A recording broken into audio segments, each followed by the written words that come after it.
Le président était sous le choc en découvrant que sa fille écrivait de la main droite. Ce geste, bien que subtil, fit immédiatement naître un doute en lui. Dans sa famille, être gaucher était une caractéristique héréditaire, transmise de génération en génération, sans la moindre exception. Mais ce n'était pas tout. Cette fille qu'il avait élevée pendant 19 ans ne présentait aucun signe de l'eczéma atopique, une maladie génétique dominante dans la famille. Ces détails troublants semaient le doute dans son esprit. Aussitôt, il ordonna à son assistant d'aller chercher le dossier médical de sa fille. Lorsqu'il l'ouvrit, son visage se figea. Le groupe sanguin de sa fille était AB. Mais lui et sa défunte épouse étaient tous deux de groupe O.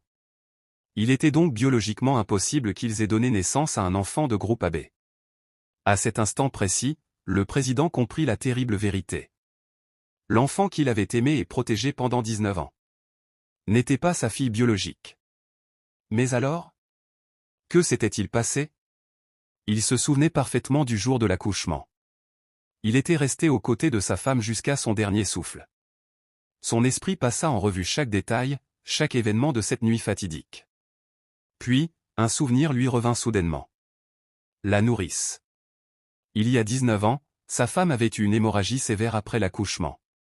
Dans la panique, il avait confié le nourrisson à la nourrice pour qu'elle s'en occupe, pendant qu'il veillait sur son épouse mourante. Jusqu'à aujourd'hui, il n'avait jamais douté d'elle. Mais à présent, il en était certain. La clé du mystère se trouvait entre les mains de la nourrice. Sans perdre une seconde, il ordonna à ses hommes d'aller la chercher. Face à l'interrogatoire sévère, la vieille femme finit par avouer. Elle parla d'une voix tremblante, les yeux remplis de larmes. L'histoire qu'elle révéla glaça le sang du président. Ce jour-là, lorsqu'elle avait reçu l'enfant dans ses bras, elle s'était rendue compte qu'il était né prématuré et très faible. Par précaution, elle avait décidé de lui administrer une injection pour renforcer son système immunitaire. Mais dans sa précipitation, elle avait commis une erreur fatale. Elle s'était trompée de flacon. Et avait injecté un puissant sédatif au nourrisson. Quelques instants plus tard, le bébé avait cessé de respirer.